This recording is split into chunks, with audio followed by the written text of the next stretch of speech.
Bu savol sizda aniq sertifikatga tushadi. O'tamiz.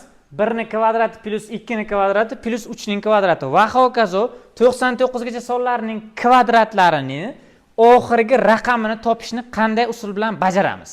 Bu n ko'paytirilgan n plus 1 2n plus 1 taqsim 6 formulasi bilan bajariladi. Bunda n'imizning qiymati mana bu yerda berilgan maksimal 99 likni beradi. Ya'ni bu degani 99 ko'paytirilgan mana bu ifodada 100 ko'paytirilgan 199 taqsim 6. Qaraymiz. 99 100 199 ni 6 ga nisbat tushunchasi mana bu yerda 99 va 100 6 qisqaradi.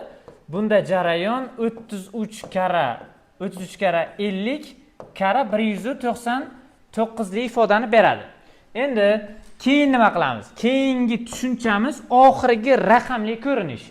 Mana bu yerda berilgan 33 bilan 50 1650 ni beradi va ko'paytirilgan 199 lik. Shu joyda oxirgi raqamni istaymiz. Mana buning istalgan oxirgi raqam holati bu 0 bilan tugaydi. 0 kara qandaydir bir ko'paytmaning oxirgi raqami ham baribir 0 bilan tugaydi. Demak, bizda A kalitga to'g'ri keladi. Bu va boshqa misollarni ishlashda bizga obuna bo'lib kuzatib boring.